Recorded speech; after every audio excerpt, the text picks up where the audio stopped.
आप देखेंगे कि एक रेप केस जो है हमें पढ़ने के लिए या सुनने के लिए मिलता है, जिससे कोई भी महिला होगी उसके दिमाग में एक खौफ बैठ जाएगा कि हम अगर बाहर जा रहे हैं तो क्या हम सुरक्षित हैं। निर्भया केस के बाद दिल्ली में भी लड़कियों के अंदर ये बहुत डर बैठ गया, रात में उनको जाने से मना कर दिया गया। तो सरकार इन सब चीज़ों के ऊपर काम क्यों नहीं करती? वो कहीं ना सीसीटीवी कैमरा है कोई, ना रेपिस्ट के अगेंस्ट कोई एक्शन लिया जाता है। रेपिस्ट साल भर 2 साल भर या तो बाहर रहता है या जेल में पड़ा रहता है। आप उसको इमीडिएट फांसी लगाएंगे, जब उसको इमीडिएट सज़ा मिलेगी तभी दूसरा रेपिस्ट जो है वो रेप करने से पहले 100 बार सोचेगा, उसको अपनी मौत का खतरा महसूस होगा। जब वो रेपिस्ट आराम से बाहर घूम रहा है तो लड़कियां तो असुरक्षित हैं ही। इन लोगों ने टैग दिया है टुकड़े टुकड़े गैंग, पर ऐसा कुछ भी नहीं है। दरअसल बात यह है कि जो लोग पढ़े लिखे हैं वो तो बोलेंगे, आप उनकी आवाज़ नहीं दबा सकते। अगर आप 10 लोगों को कैद करेंगे 100 लोग पीछे से और खड़े हो जाएंगे। इसीलिए ये काम बंद कर दिया जाए और जितने भी स्टूडेंट हैं जिनको कैद किया गया है उनको रिलीज़ किया जाए। और आप अपनी नाकामी को छुपाने से अच्छा है कि अपनी नाकामी को सुधारने की तरफ काम करिए। वो 10 लोगों को कैद करेंगे 100 लोग और पीछे से खड़े हो जाएंगे, 100 लोगों को कैद करेंगे 1000 लोग खड़े हो जाएंगे। इतना हो जाएंगे कि वो जेल में भरेंगे, जेल उनकी छोटी पड़ जाएगी, क्योंकि हक की आवाज़ को वो दबा नहीं सकते, ना कभी दबी है ना दबेगी।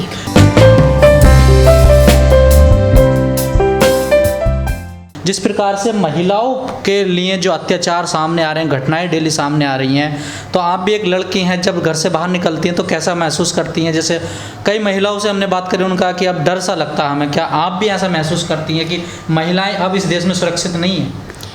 देखिए, ये तो जो औरतों की तरफ जो असुरक्षा है वो तो एक हकीकत है, उससे हम इनकार नहीं कर सकते। अभी अररिया का भी एक रेप केस हमने सुना है। तो हर दिन आप देखेंगे कि एक रेप केस जो है हमें पढ़ने के लिए या सुनने के लिए मिलता है, जिससे कोई भी महिला होगी उसके दिमाग में एक खौफ बैठ जाएगा कि हम अगर बाहर जा रहे हैं तो क्या हम सुरक्षित हैं। निर्भया केस के बाद दिल्ली में भी लड़कियों के अंदर ये बहुत डर बैठ गया, रात में उनको जाने से मना कर दिया गया।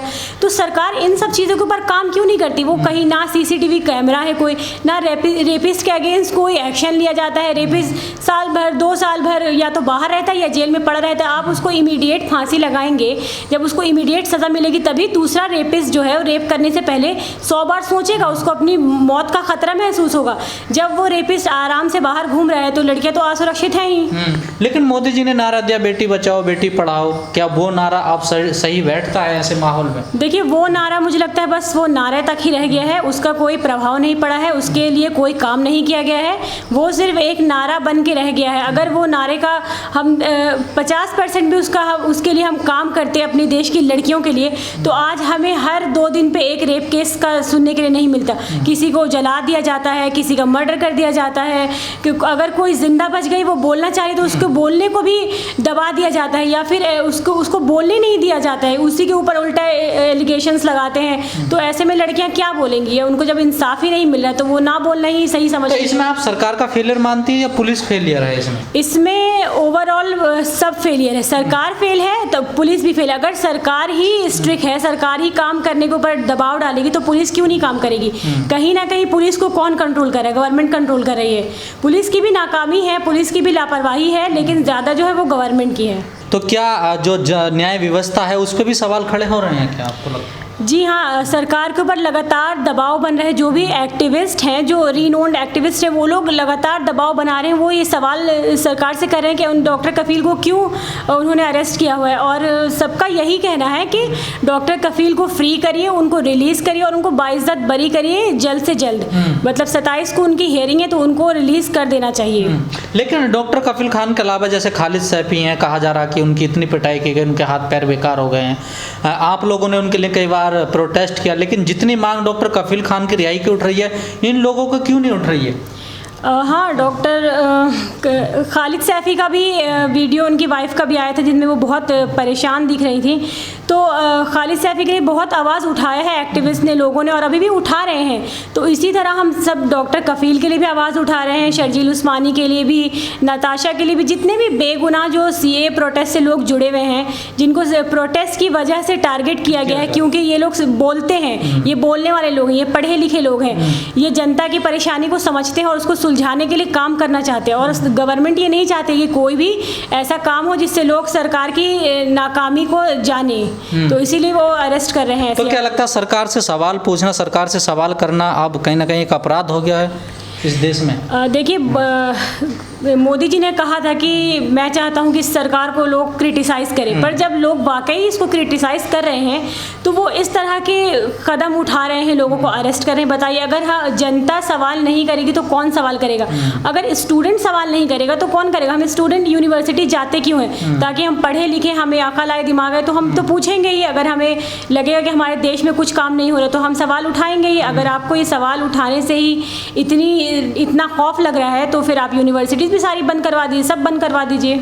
लेकिन लोग तो कहीं ना कहीं कह रहे हैं कि यूनिवर्सिटी और जितने भी कॉलेज हैं, कहीं ना कहीं ये सरकार उन पर हमला कर रही है, निशाना साध रही है।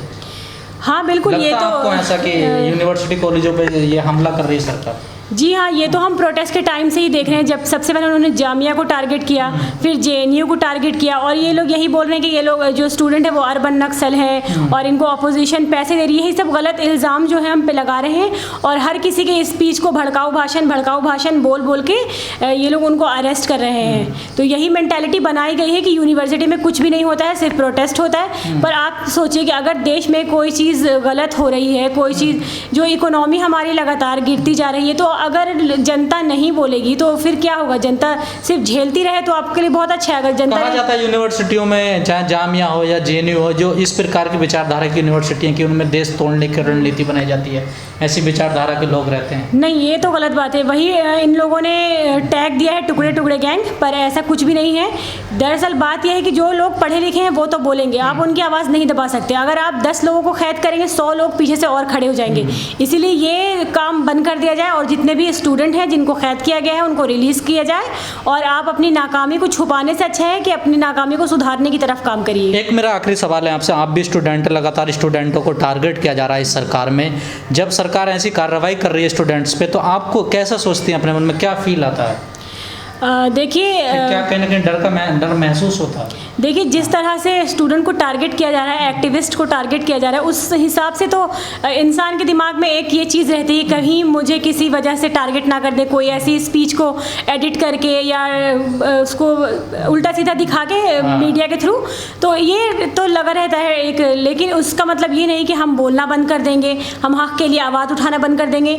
उनको जो करना है वो करें और हमारा जो काम है वो हम करेंगे। अच्छा, तो मतलब सरकार का मुकाबला करने के लिए तैयार है आप लोग? हाँ बिल्कुल, गलत नीतियों का, वो गलत नीतियों के खिलाफ हम सही नीतियों से लड़ेंगे। वो हमने प्रोटेस्ट के टाइम पे देख लिया कि हमें किस तरह से आवाज़ उठानी है, किस तरह से लड़ना है। लेकिन सरकार का जो डर फैलाने की कोशिश कर रही है उससे नहीं डरना? उससे कुछ नहीं होगा। वो 10 लोगों को कैद करेंगे, 100 लोग और पीछे से खड़े हो जाएंगे, 100 लोगों को कैद करेंगे, 1000 लोग खड़े हो जाएंगे। इतना हो जाएंगे कि वो जेल में भरेंगे, जेल उनकी छोटी पड़ जाएगी, क्योंकि हक की आवाज़ को वो दबा नहीं सकते, ना कभी दबी है ना दबेगी।